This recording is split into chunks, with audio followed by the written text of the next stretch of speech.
nosotros somos el equipo 3 y vamos a presentar nuestra prueba de tamizaje. Primero se compone en un apartado de interrogatorio, que son 8 preguntas que se le hacen directamente al paciente. Después, en una parte de exploración física, que son 7 preguntas, y finalmente una pregunta que es la evaluación de un laboratorio. Cada criterio de evaluar tiene un puntaje asignado que va desde el 1 al 3 y esto se ha puesto de acuerdo como la magnitud, prevalencia, sensibilidad o especificidad de cada uno de los criterios a evaluar. En el apartado de interrogatorio tenemos 8 criterios a evaluar, iniciando por si el paciente actualmente presenta un diagnóstico de diabetes mellitus tipo 2.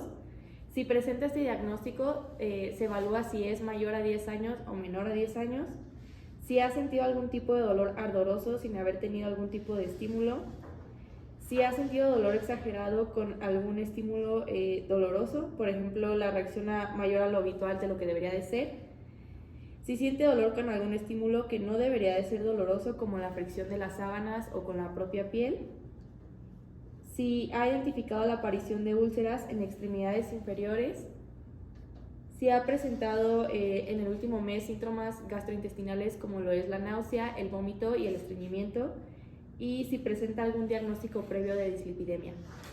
El inciso número 9 ya es parte de la exploración física y aquí tienes que ver si el paciente presenta alguna alteración de la marcha o el equilibrio, ya sea cuando él entra o en caso de que no lo percibas, puedes hacer que el paciente camine por unos 10 segundos y anotar si presenta alguna alteración o si no la presenta. Ahora, en el inciso número 10 se hace la medición del índice de masa corporal. En esta le vas a preguntar al paciente su altura y su peso y vas a sacar la fórmula del IMC, que es peso entre altura al cuadrado en metros. Aquí dicen los valores del peso normal, si hay el sobrepeso, la obesidad, y dependiendo del índice que tú saques vas a anotar si presenta obesidad, si no la presenta y qué grado de obesidad presenta. Para el punto 11 se va a evaluar si el paciente tiene pie diabético. Y para esto pues se evalúa si presenta un cuadro del mismo, como úlceras, olor pútrido, hinchazón, cambios en el color de la piel como azul, morado o negro. Para el punto 12 se va a evaluar la prueba de la sensibilidad a la presión, que se le conoce como monofilamento de Sims-Weinstein.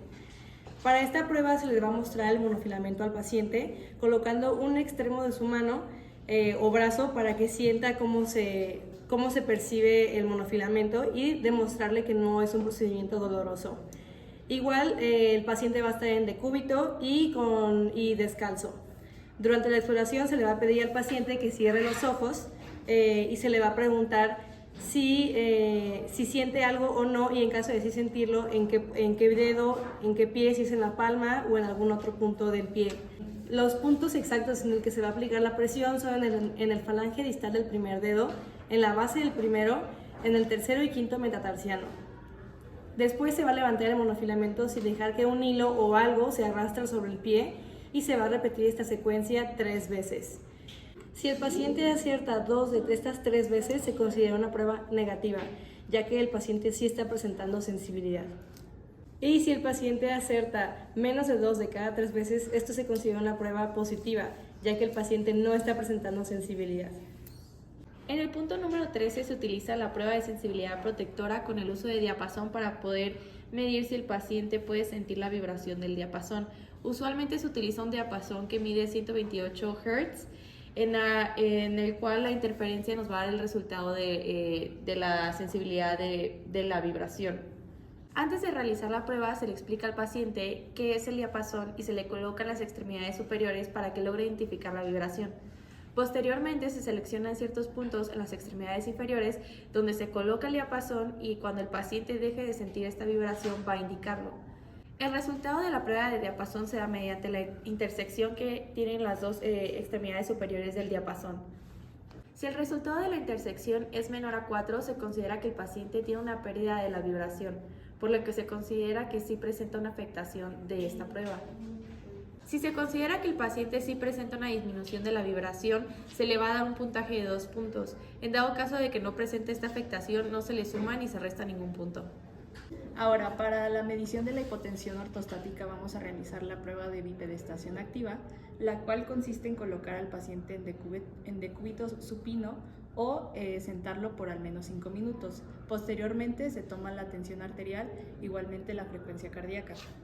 Después se le pide al paciente que se coloque en bipedestación y se dejan pasar 1 minuto y 3 minutos y se toma de nuevo la presión arterial.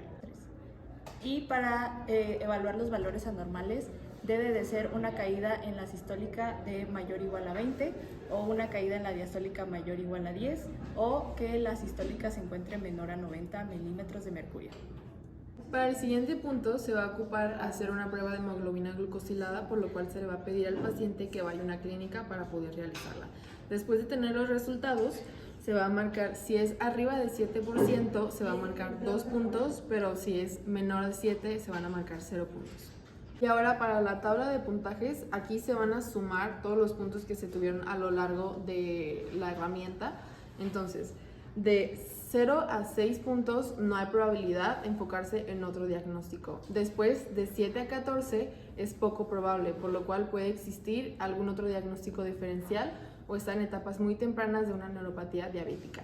Después de 15 a 20 el diagnóstico es probable, por lo cual se recomienda enfocar diagnóstico del paciente hacia una neuropatía diabética y también realizar mayores estudios para corroborar el diagnóstico. Y por último, de 21 a 28, que 28 puntos son los máximos, el diagnóstico es muy probable, por lo cual existe una muy alta probabilidad de presentar una neuropatía diabética. Con esto se le va a recomendar al paciente que acuda a un especialista para que pueda darle continuidad a su caso.